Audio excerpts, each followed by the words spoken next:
Inclusion is about ensuring that we include the whole diversity. Frozen middle. And if we can infiltrate that frozen middle from pressure from the top and pressure from the bottom up, we can have some really great... It makes economic sense to just look at it in a wider lens and say, how can we make things for our community that benefits people?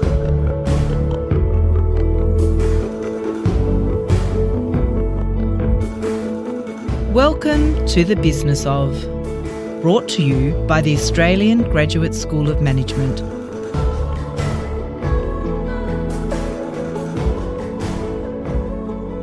Inclusive leadership is a critical capability in helping organisations adapt to diverse customers, markets, ideas and talent. In this episode, we explore 3 elements of inclusive leadership: equity, diversity, and of course, inclusion. Although sometimes conflated, each is distinct, and it's important for leaders to understand the differences. To lead an inclusive organisation, leaders must make these elements a personal priority, create the space for others to contribute, and recognise blind spots both within themselves and their organisation. To discuss these topics, I'm joined by Professor Eileen Baldry, Deputy Vice-Chancellor, Equity, Diversity and Inclusion, and Professor of Criminology at UNSW. Eileen breaks down each element of inclusive leadership and suggests frameworks that leaders can use to embed inclusivity throughout organisational processes and culture. We'll also hear from Kristal Kinsela-Christie, owner and Managing Director of Indigenous Professional Services, a management consulting company. Finally, I'll speak with Mark Tonga. Mark is a disability consultant and advocate whose goal is to improve the narrative around the way people with disabilities are perceived in the community and how this narrative informs policy. First, let's go to my conversation with Professor Eileen Baldry.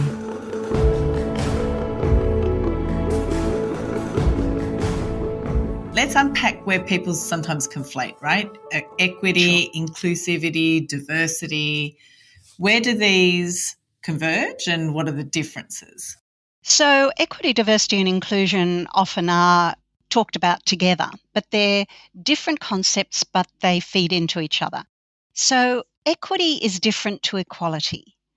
Equity is about getting to equality. So if someone is born into a poor family in an area where there aren't good services or where there's poor schooling, for them to get to the same ability to participate in society as, let's say, someone who goes to, a middle-class school in a well-served suburb, there is a gap between that person who comes from a poorer background and the person who goes to a better off area. Equity is about trying to ensure that we support people to get to the same opportunities. Equity is it's more than opportunities, but that's one way to think about it. So you have to have equity before you can get to equality. Then if we think about diversity, diversity is the fact that we are all different. And we know from all aspects of the globe and our lives and society that the more monochrome, the more singular things are, the less interesting they are, the less innovative they are, and eventually it leads to no change. Diversity is about all of the ways in which humanity is expressed. It's also, of course, in the flora and fauna of the world. And the more diversity we have, the more vibrant is life. So diversity is about, 1, recognising that. 2, recognising that everybody has a right to be who they are, within the law, of course. But everybody has a right to be themselves, whatever colour, whatever belief, whatever intellectual capacity or physical, wherever they live. Then thirdly, inclusion. Inclusion is about ensuring that we include the whole diversity of humanity, of our community, of people. So in a sense, they all fit together, but they are different concepts. And you need all of them to have a vibrant, innovative, fair, and just world. I love how you've actually pieced together the relationship between them as opposed to converging them or conflating them together. What happens with bias in organisations where they might not recognise that they're thinking in this way, operating with those goals in mind? Do you have some examples of where this comes to play or where it's danger ground for organisations?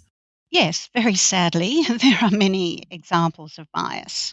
Bias can be both conscious and unconscious. Bias is about people playing to something they feel comfortable with, a way of being or living or behaving that they have taken into themselves as being the right way. Now, that might come from all sorts of things. It might come from our childhood, from school, from media, television, from all sorts of places. On the whole, bias can be positive and negative. So there can be positive bias. So I'll talk about that in a minute. But the main thing that we see and experience in organisations and at universities like mine is a bias against people who don't fit our stereotype of what a woman is, what a man is, what a scholar is, what sorts of ways in which you behave in the world are. And these biases, as I say, they can be on the surface, they can be conscious, and one can sometimes hear people say, oh, we don't want that sort of person in our organisation. Now, sometimes there's a reason for that.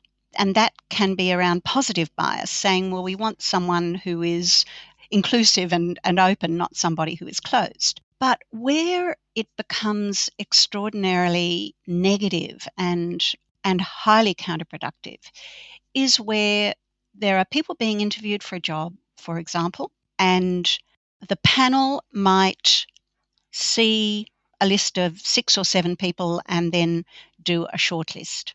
If this is in an area in which, for example, women are unusual, engineering comes to mind, or some areas of engineering, or where LGBTIQ plus people are unusual to have in those positions, then when the panel looks at that potential shortlist, bias is very likely to come into play unless we make sure that we're aware that it might be there.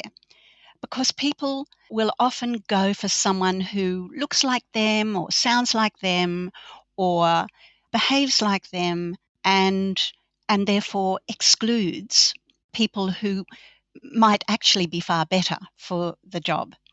You know, there are such clear examples of this in all sort of forms. I was just listening to a program this morning about the way in which artificial intelligence is being now used to do things like face recognition and to sort people when they, when people are applying for a job. Now, one of the things that has become quite clear is that many of those computer programs and the artificial intelligence have been programmed with old ways of thinking. And this means that the data that is being put in is only about what used to be or what people saw was the case. So they end up choosing more men. They end up choosing more white men. They end up choosing white women or whatever it is. So we can see that even in areas where you would think, oh, it's objective. So this is a computer program which is sorting through this. The program was programmed by people. And if people have biases, they add those biases to the program, or they can add those biases to the program. So, Eileen, you've created the framework for the Uni of New South Wales. What advice can you offer leaders who are thinking about creating these policies or frameworks to remove that bias? Yes, so we have an equity, diversity and inclusion website, and we call it EDI. So the EDI website has a whole range of things on it, including the EDI framework. The framework that we've created is more than about inclusive leadership, but it includes inclusive leadership. One of the reasons for creating this framework was to give leaders, and particularly at this time in COVID, as people are making decisions about how to change things, it's about being conscious, thoughtful, recognizing what we are doing. So if, for example, I'm a leader in a faculty or in a school and we are needing to restructure, I have to be conscious and think carefully about, is this going to impact more negatively, let's say, on young women or on early career researchers or on those who are the least paid? And so we sort of have this framework to help leaders to think through how they are leading, particularly in a time of change. So flexibility is a really important aspect of being an inclusive leader. Some people need different kinds of flexible work arrangements than others. If somebody has a disability, they might need to start earlier, have a bigger break in the middle, finish later, or the opposite. They might need at various times to have to go on to part-time work. Now, all of these are things that a leader needs to consider in terms of that person, but also of the whole team, because the diversity in a team is so important for that team to be innovative and creative and to function well. And so ensuring that, we don't exit all the same sort of people. But then there are other aspects of being inclusive, and that is listening. If we think that we know and we don't listen to what the staff in our unit are saying to us, then we are not being an inclusive leader. Now, it might be that I'm listening and I hear what someone is saying and I come to the conclusion, well, look, much as I understand what you're saying, we can't do that or we can't agree to that for these reasons. But that is being inclusive, because what that is saying is, I respect you, I consult you, I listen to you. And what we want out of this is to come to the best arrangement for our division or our faculty or our school or our group.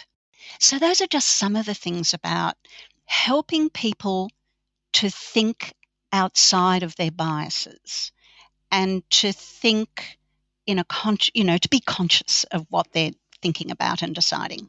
And then if we just kind of connect this to the impact or the links between inclusive leadership, diversity of thought to mental health, what's the relationship there? And again, as leaders, what should we be aware of? We've become far more aware over the last couple of decades of the importance of people's mental well-being and their mental health.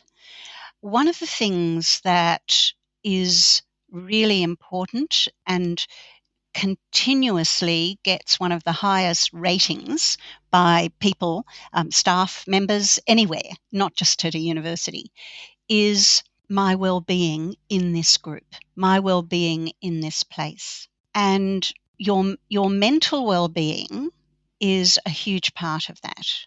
When people are excluded, discriminated against, when they are bullied or harassed, these mean that their well-being is in jeopardy, and it can often lead to mental unwellness. And so ensuring that as we lead, we are acutely aware of the impact that the way in which we lead, but also the way in which other people behave to each other, affects people's mental well-being. And if we are not alert to that and support our teams, a number of things happen. One, there will be turnover. because staff will not want to stay in a place where their mental well-being is not being taken care of. 2, they might stay because they fear that there's nowhere else for them to go. Well, they might be, but they might fear,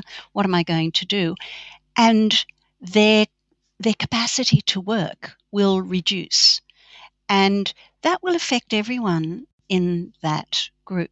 Then the third thing is, if we don't address all those sorts of things that I just mentioned, like discrimination, bullying, harassment, disrespectful behaviour, all of these things, if they are allowed to continue, 1, create a really bad culture in workplace and create the circumstance in which many people will have lower mental wellness than they should or could have. And so we need, as leaders, to recognise that being an inclusive leader also means that we do not tolerate any of those things, and that we encourage everybody in our group or our unit or our university to call it out when they see it. And sometimes a person who is an inclusive leader might not actually know that this is happening somewhere in the organisation. And so to have what we tend to call bystander being included in these things and calling things out, that is very important. And that is a way of supporting other people in our university, our group, our corporation, whatever it happens to be. Eileen, thank you so much for sharing your wisdom, and it's great to hear it be so alive and checked. And I think that's the point, right? Ask and make sure you are listening. Thank you, Eileen, for joining us today on The Business of. Sure thing. This is The Business of, a podcast looking at what it means to do well and do good in the world of business. A fantastic overview from Professor Eileen Baldry, and so helpful to have each element of inclusive leadership so clearly articulated and defined. As Eileen says, inclusive leadership is about inviting others into the debate, and that a diverse range of perspectives is so important to creating an inclusive culture in organisations. This has huge benefits to decision making. Next up, I speak to Kristal Kinsela-Christie, owner and managing director of Indigenous Professional Services. Kristal talks us through her company's role in providing guidance around organisational development and much needed supplier diversity across government, corporate and not-for-profit sectors.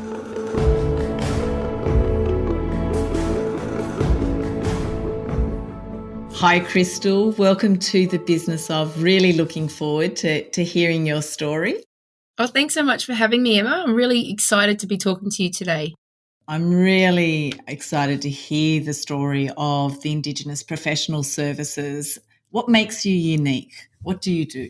Well, I think what's made us really unique is that although we're a certified majority-owned Indigenous consulting firm, we provide a number of mainstream services, which is a real point of difference to us in the market space. It's actually flooded with a lot of Indigenous consultants, but they don't do some of the things that we do. So having mainstream service offerings, I think, is a really big point of difference. I've had a long trajectory career through government and not-for-profit sectors. And when you're an Indigenous person in the workforce, you tend to get pigeonholed to work in Indigenous identified roles or Indigenous focused work. And so we knew straight away that we had skill sets and capabilities that were different. And we wanted to I guess, build a brand and build a reputation off the back of those particular skills and capabilities that sit separately to us as Indigenous people. What are those advantages and the things that you're bringing awareness to? If I think about some of the services that we provide, we have a service line on organisational development and leadership. And we have, many big clients that are national, and we provide all of their management development training. And so that's a mainstream service because it's management and it's leadership. But what our little point of difference is we're able to also embed some cultural competence in that journey, which makes it a very unique service offering, and provide coaching that supports that as well.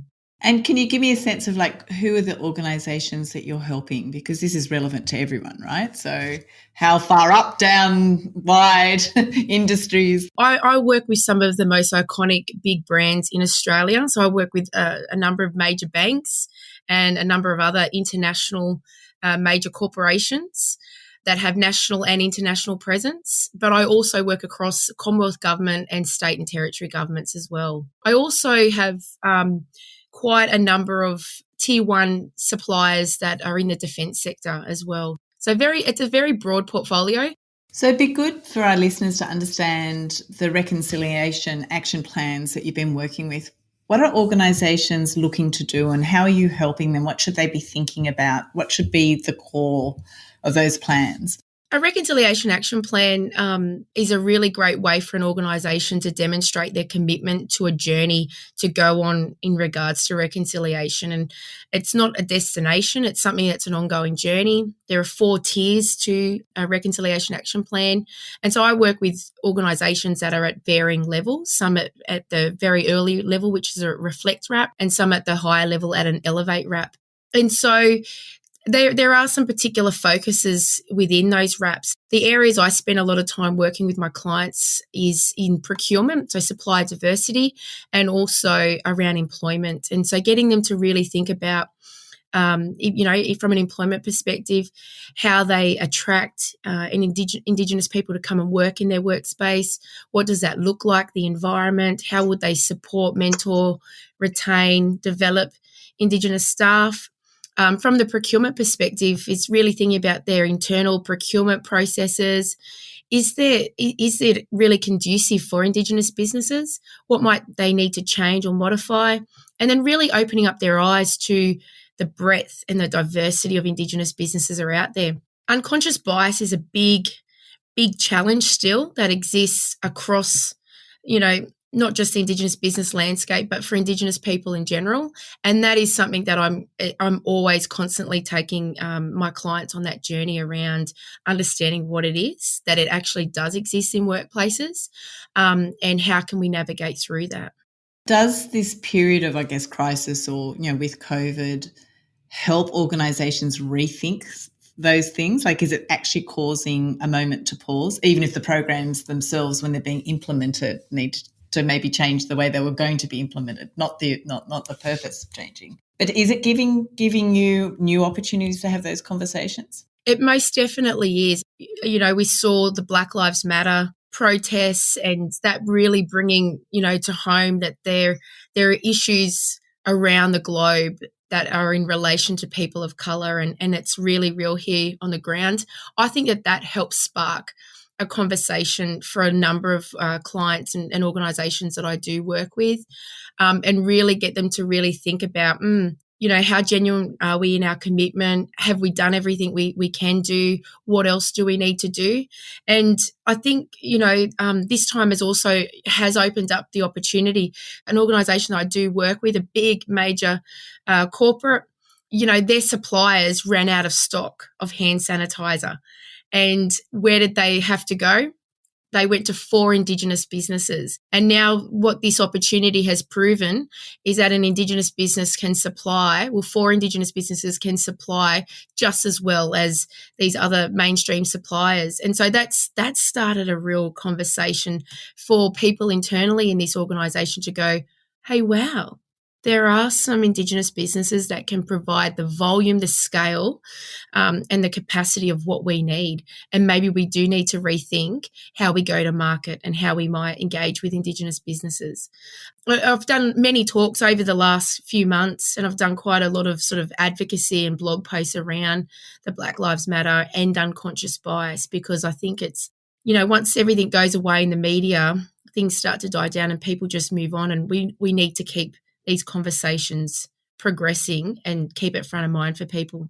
I mean, I think that's a really good point. It can't just be a moment. It needs to be sustainable, and there's a responsibility for us as leaders and businesses to really think about that unconscious bias and the opportunities, and what does equality mean? How can you keep this top of mind? I just keep it as part of the dialogue and the discourse when I'm talking to my clients, and make sure that it's front of mind all the time. And they know that I have lived experience, and I still experience racism, discrimination and bias in my daily life, and that, you know, I've got young kids as well that go through that. And so I'm really open with my clients in sharing, you know, that's just not something that's going on in the media. That's something that's happening. It's real life. It's part of my daily thinking, living, breathing all the time. And that's why I do a lot of facilitation in my work, because it's an education and awareness piece, and you've got to start at the top and cascade your way down. And, you know, I feel like my clients work with me for that very reason, because they want to go on that journey. They know that true reconciliation is not a destination. It's a journey. It's something that's ongoing. It's not going to happen overnight. And they've just got to continue to invest and bring their staff on that journey.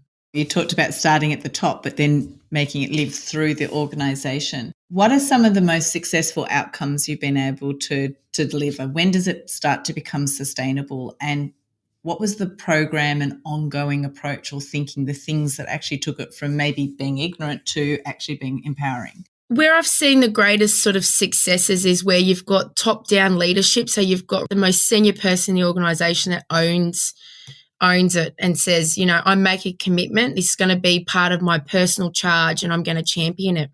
And it's sort of the top down and the bottom up, if that makes sense. So getting those people on the grassroots and kind of meeting in the middle. I sometimes call that the frozen middle. And if we can infiltrate that frozen middle from pressure from the top and pressure from the bottom up, we can have some really great success. Lots of good internal communication, lots of opportunities for professional development and training, strategy and a plan that supports the way forward, so people know this is what we've committed to, this is how we're going to get there. KPIs are really important. When you got KPIs in people's performance development plans, you know that they are going to buy in, because that's coming back on their own performance, and they're going to have some skin in the game around that as well.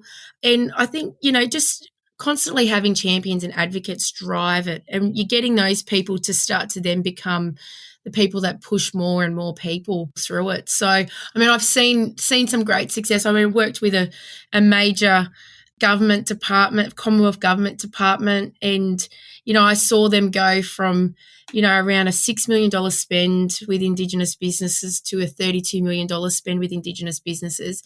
And that was through a dedicated team, but also ongoing multi-pronged approach around communication and training, and just keep pushing it. And having a senior Indigenous champion, so not someone that was Indigenous, but somebody that was very senior, that was the Indigenous champion, championing it and pushing forward. How do we grow this awareness? How do they actually unlock this in their organisation, think about what might be possible? Where do they go? How can they be part of this conversation?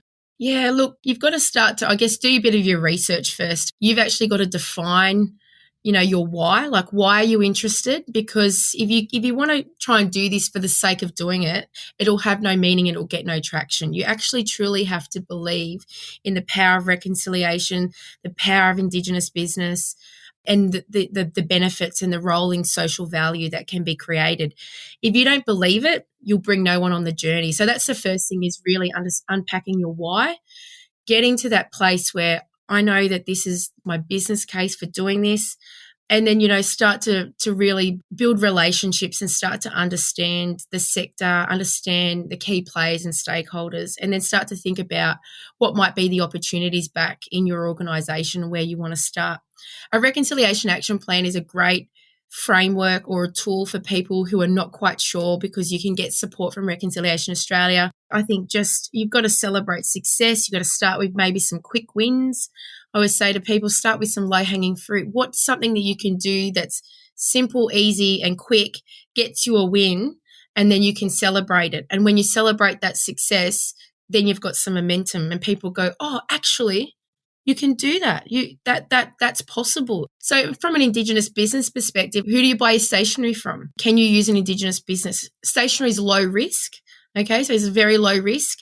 Why can't you do that? Can you buy some Indigenous catering to start off with? Can you buy corporate gifts? Now, they might be seen as quite transactional, but they're a good starting place. And then you need to start to think about, okay, well, what does my business model look like? What does my supply chain look like? where are there Indigenous businesses who may be able to meet my needs, and then start to progress conversations at actually really looking at the Indigenous marketplace and what businesses might be able to support your supply chain, and then start to build some relationships with them, start to introduce them back into your business around that. What are all the benefits, right? We're talking about the benefits to the organisation, but there would be these benefits of this much bigger ecosystem and the stories and there's so much richness that is being unlocked here. What are your favourite stories of where this partnership on both sides come together? By going on a journey of reconciliation or engaging with Indigenous business or having Indigenous employees, the things that you would put into place to support that and to leverage that and make it really successful would be things that would have a flow-on effect. It's going to make your staff more culturally competent. It's going to make you a really good corporate citizen. Having something that's really unique, that essence, that voice of 60,000 years of culture and history within your organisation. Now that can only add value. You can only add value from niche and interesting and innovative perspectives, energy, connection to country, all of that sort of thing from a benefits point of view for an organisation. But if we flip that over for an Indigenous person or an Indigenous business, we always talk about self-determination. When you buy from us, you're empowering us to be self-determined. You're empowering us to be able to employ our own. Indigenous businesses are 100 times more likely to employ other Indigenous people. So creating a sustainable employment opportunity, pathways, training, and a generation of wealth. Like, I'm a first generation business owner. I've been on welfare. My mum was on welfare. Do you think my kids will ever be on welfare? Not in your life, because I've broken that chain. If their business is successful, you are breaking the chain, you're breaking that cycle of disadvantage, and it will have that rolling on effect to future generations. So it's those really powerful role models and the really powerful legacy that's being created, just those aspirations of, what is actually possible, and being able to demystify the stereotypes and myths that exist around what an Indigenous person is, what they can do, their future, all of those sorts of things. How do leaders bring a focus, or if they wanted to introduce that thinking or a different approach, right? This cultural advantage, because here's a methodology that's been proven that could actually benefit. What's your advice to those leaders? Like, how can they think about what they could be doing differently? Yeah, look, take the lead from First Nations people around them or other diverse minority groups around them, and learn by sort of leading and walking together. I think that's probably the first thing. You need to really listen and understand. And I think just have a really open mind and an open heart to doing things a little bit different. And I guess to trust in that sometimes when you feel a bit uncomfortable, then that's where you actually have your greatest moments of growth. And so, these new ways or these innovative ways or these diverse ways might feel a little bit different, but just to trust in the experience and trust in what it, the potential outcomes and what it could bring. Don't be too prescriptive. Listen and learn to those around you, and be guided by those that are around you. Let them take the lead. You don't necessarily need to lead at the front all the time. Sometimes you can lead from the back. The goal should be the thing that guides you, but the journey is one of learning. How can we bring greater awareness to start that journey? Is it to engage someone like yourself or your business? Is it to hear more stories? What else could we do to really bring about this change? There's no silver bullet. And, what a lot of organisations do, if they've got the resources to do it and they want to make an investment, they will engage consultants. But that doesn't need to be the starting point. The starting point can be just really pausing at and looking at the community that you live and work in, and looking around and going, okay, do I know who the First Nations traditional owners are here? Do I know who the local organisations are? And I always say to everybody, it starts with your own learning, but it starts with relationships. Because what I see, it's like the cart before the horse.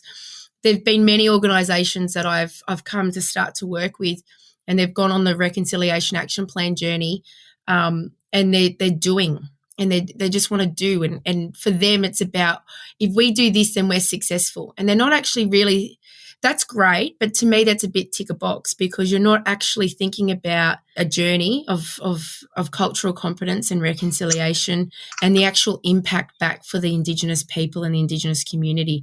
It's not about your output. It's about what impact are you going to have in the longer term. And so it's got to start with relationships.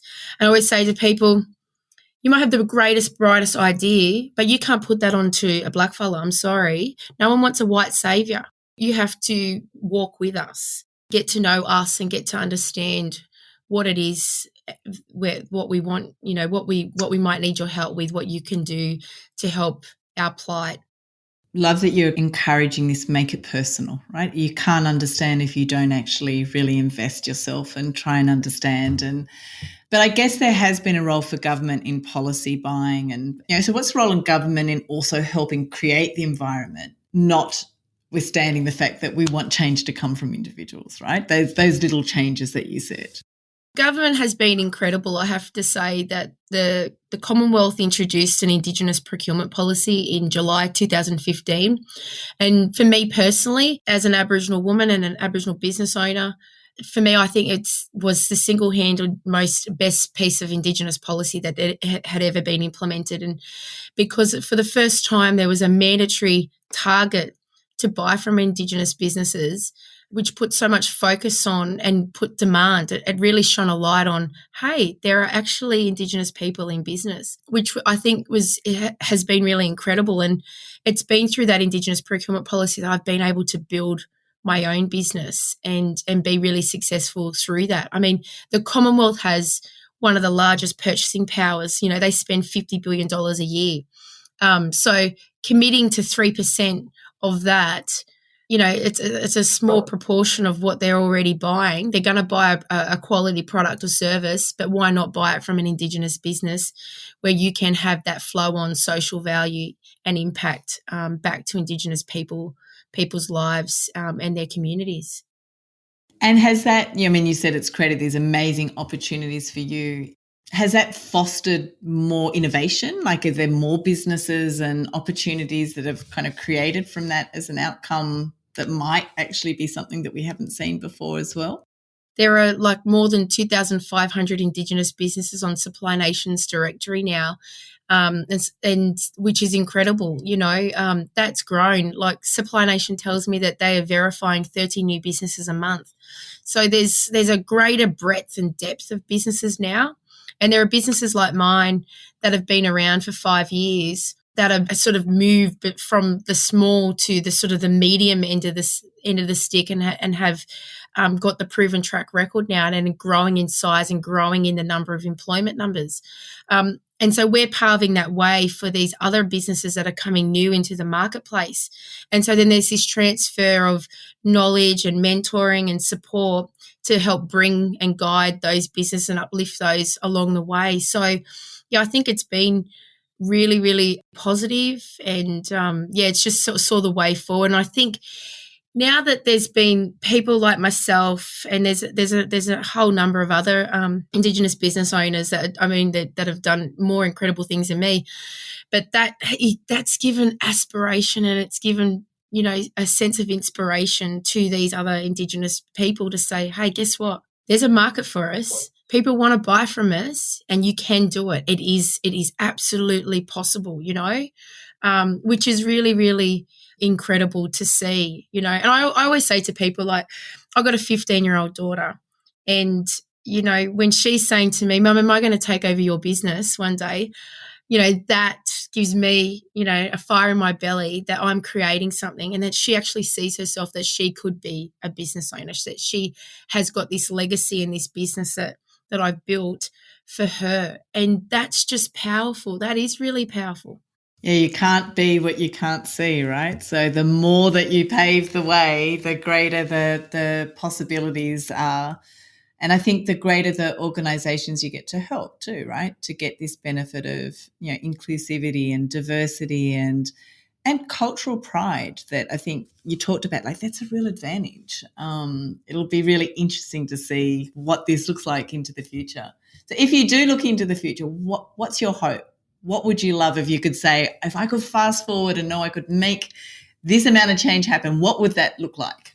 Oh, look, I would love to see the growth of our sector continue to grow, like that there'd be 10,000 businesses on Supply Nations directory, and many of them being tier one suppliers to government, to defence, to big major industries. That we're big business, we're big business. We're no longer seen as the small, because we're quite often typecast with a demographic of we're small, we're micro, we're incapable, we've got, we're not scalable, and we don't have access to capital or investment. But that we've flipped that over, we've flipped that on its head, and we're going, oh my gosh, look at how big and capable and brassy and strong these Indigenous businesses are. And, we've got more market share in particular industries, and we just continue to grow. So that would be my vision. And then the other sort of thing, if I just think it from a personal point of view, is that, any little Aboriginal kid that's at school can say, I'm going to be a business owner one day, like that, and as you said, you can't be what you can't see. I grew up in the streets of Mount Jordan, Blacktown in Western Sydney, and I was that little Aboriginal girl living in housing commission. My mum was a single mother. And did I ever think that I would be running a successful Indigenous business? Not on your life, not on your life. And I never saw images of that. And the expectations that were really placed upon me were I was going to get the next housing commission house and I'd end up on a pension with a few kids. And so I've broken that, obviously, that sort of thinking and that trajectory. And I want that to be the same for any other young Aboriginal kid that's growing up now. And we have one of the youngest, demographics. A majority of our population is under 24. So there's all these young, budding, bright Aboriginal and Torres Strait Islander kids that I just want to see be successful, to realise that they can be successful. So it's exactly what needs to happen, as you say. I mean, I'm impressed by already. If it's 30 businesses a month, it's like one a day. And like you said, at least 4 times that in the near future is your goal. So I think that's something. But I want to encourage our listeners to think about, how do they make these steps, this personal investment, the start of the journey. Like you said, there's resources and things available, but just to think differently and maybe use this moment of time and change to think about how you can actually use this as your moment for change. Most definitely. So, Dr. Google's always great fun to have a look at. But, have a look at our ecosystem. There is a number of kind of key players that I would encourage the listeners to have a look at. Reconciliation Australia, Supply Nation, the National Indigenous Australians Agency, the Indigenous Chambers of Commerce that exists in each of the states and territories, and Indigenous Business Australia, and to have a look at what, all of these partners are doing to help our sector, just becoming more aware. And, even in your own little transactional things, if you could consider an Indigenous business, can go a really long way. So ever since COVID hit, every week I buy something from another Indigenous business. And, I've got all different kinds of things. And so you imagine if all people listening, but all consumers did that same thing, it would go a long way in kind of building the Indigenous business economy as well. Kristal, you are such an inspiration. Thank you for joining us on The Business of today. Thanks so much for having me. And remember, it's all about hearts and minds. It has to be personal.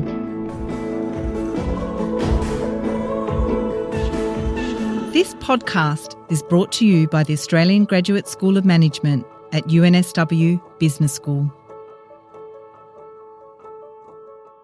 I left my conversation with Kristal feeling very optimistic about the future of Indigenous businesses here in Australia.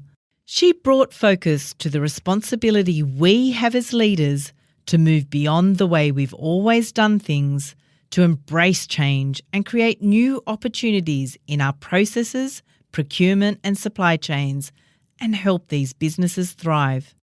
My final guest for today is an active chairman of the Disability Council of New South Wales, chairman of the City of Sydney Inclusion Advisory Panel, and inaugural chairman of the State Library of New South Wales Accessibility Advisory Committee. Let's hear my conversation with Mark Tonga.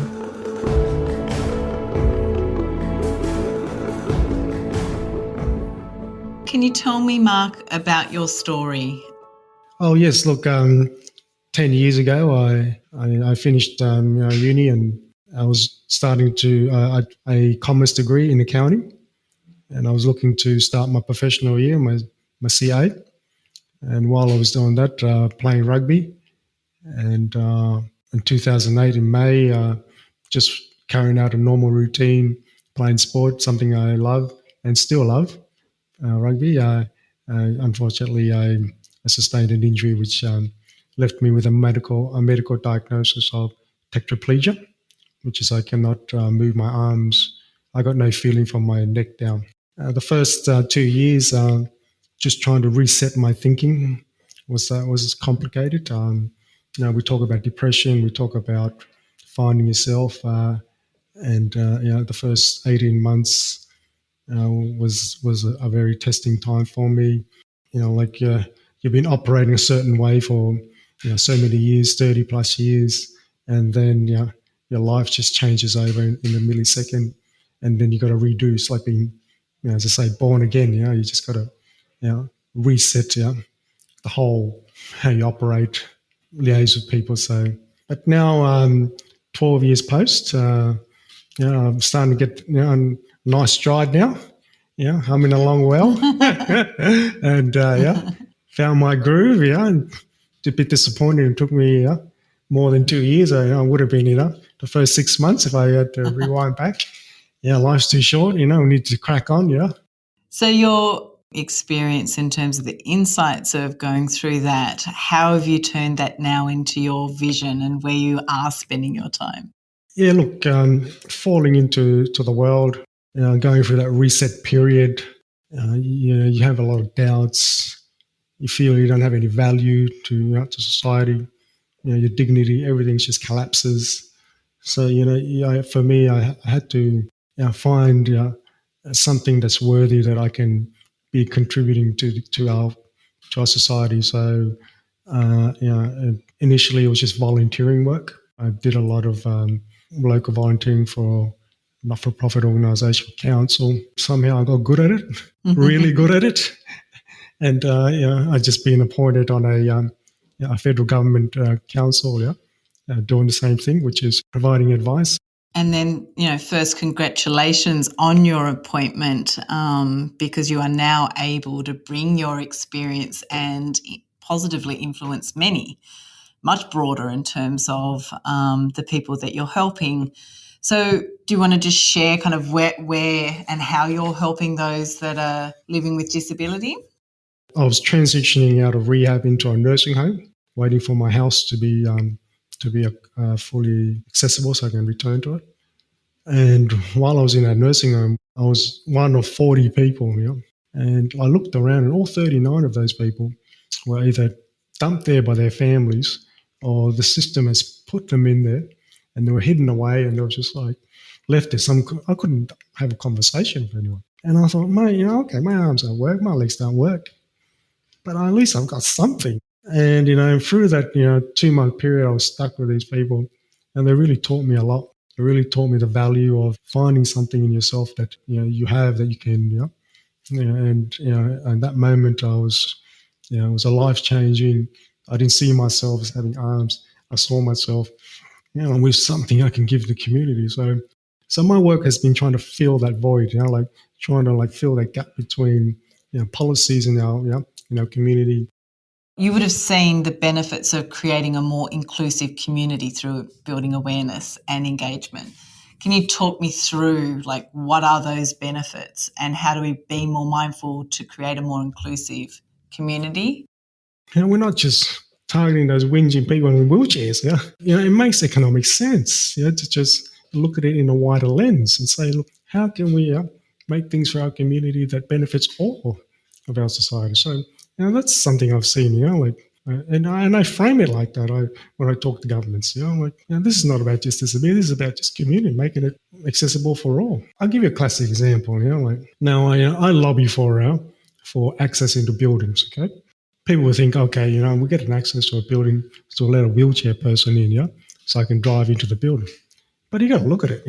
This is a community thing. I've seen mothers with prams, struggling with bags, trying to get upstairs, and putting all the kids down. I've seen elderly people with walkers trying to navigate 4 or 5 stairs. I've seen and delivery people trying to pull up a trolley with their boxes upstairs. I was like, this is not just about inclusive for one cohort.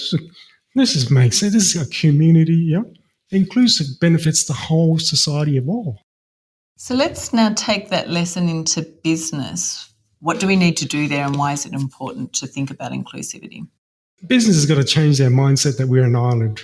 Business is a community. You rely on your customers, who are the community. How can leaders ensure diverse voices are being heard?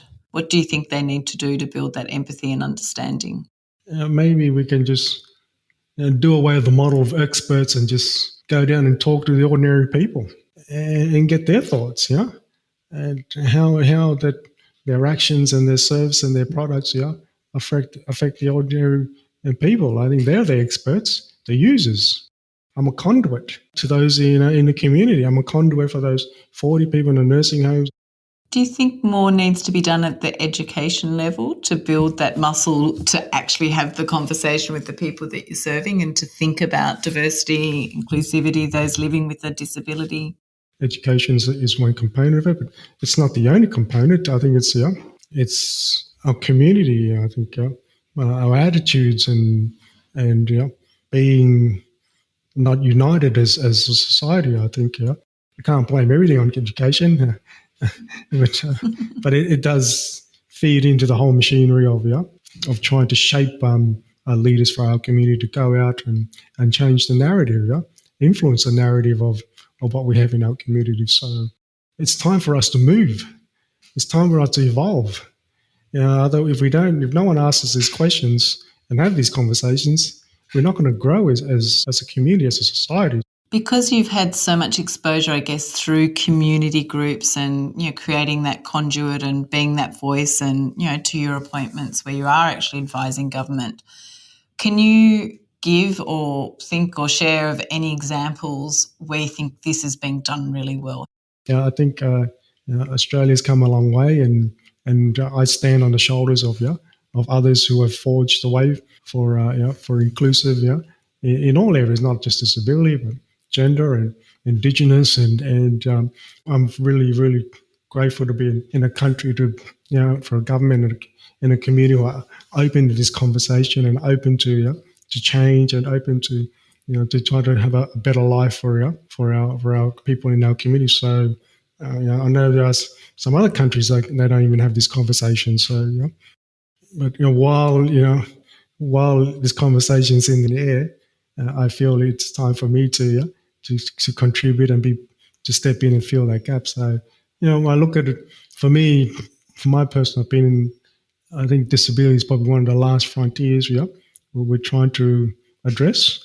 We've looked at gender, we looked at Indigenous, race, and all those. It hasn't been solved, but it's brought up into open, so we have that hard conversation, to find ways to look at ourselves and find solutions for it. And now it's disability in my mind, so to bring it to the table and air it out, because there were times that people like me were just stuck away in nursing homes and out of sight, out of mind. But now with the NDIS and amongst other programs, we're able to highlight that. Do you think technology has helped bring a voice so that we're having conversations we might have found easier to ignore in the past? Technology is a game changer for people with disability. I read an article the other day where access to, like, one of the things I do is finding access to our culture centres, like museums and library. And then with COVID shutting down, people in these museums are starting to film and put all their stuff online. Like, you got people in disability here who can't fly, but with technology, they're able to visit the British Museum and see all the great stuff in there. And that's the great example, how technology is able to improve people's life. The thing this big gadget I'm sitting on is a wheelchair, and I drive it with my chin. 10 years ago, they didn't have that construction. They had to be pushed around, by another human being. But now I can blow that closer to me, and then just get out and go for a walk on myself, and not have one follow me around. And I can a bit more independent. So I love technology, and I have a big interest in technology, not only for myself, but I see how it it opens worlds up for people in my situation. If we come back to kind of business and seeing the benefits or having that conversation, how can leaders create a culture of advocacy around issues like disability rights or inclusivity in their organisations? Look, I don't have the answer for that, but for me personally, we just got to wake up and see the unfairness in our community in all areas. So it is.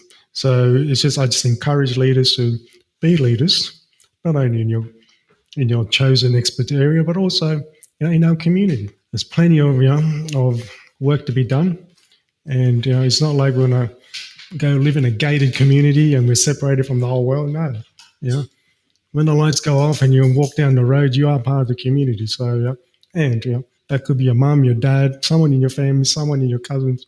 We're all we're not islands in this world. We are.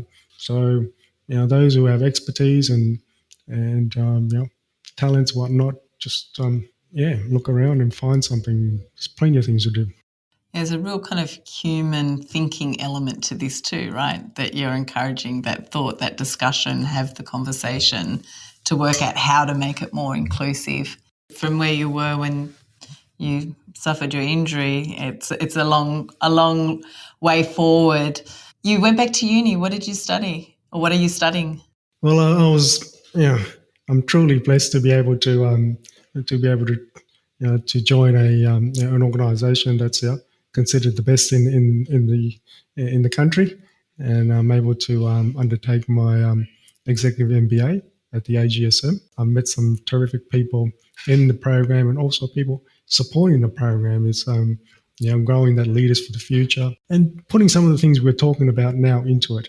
I can see it in the modules. I can see it coming through, and it's pleasing to see that it's putting that option out to candidates to consider. I've heard candidates who've cycled out, and and it's been like a sidestep in their thinking. So it's it makes you come in with some ideas and you leave change. So. It's that lovely saying, right? The mind once stretched can't go back to its original size. And I think that's probably true of anyone thinking about those with disability or thinking about creating more inclusive workplaces. Thank you so much for sharing that part of your journey. And I think the opportunity for everyone. We've got a great voice for people who need to be listening, let alone those that you're advocating for. So thank you very much. Oh, thank you, Emma. I really appreciate your time. The Business of is brought to you by the Australian Graduate School of Management at UNSW Business School. Mark shone a powerful light on the way perceptions of those with disabilities can affect and influence policy. We learned just how much we can benefit from incorporating their skills, experience and insights into our businesses. I'm sure you'll agree that there were some fresh and powerful new perspectives shared in my conversations with today's guests. As leaders, becoming more aware of these unique perspectives is critical to our self-development. But our commitment to inclusivity can't end here. By exercising humility and empathy and listening to those with alternate points of views, we can identify the nature of our blind spots and grow ourselves and our businesses. Importantly, doing this will make those we work with and those we lead feel more included themselves. And that is, of course, the objective. I'm Emma Russo. Thank you for listening. If you've enjoyed this episode of the podcast and want to hear more, search for The Business of on your favourite podcast app and subscribe.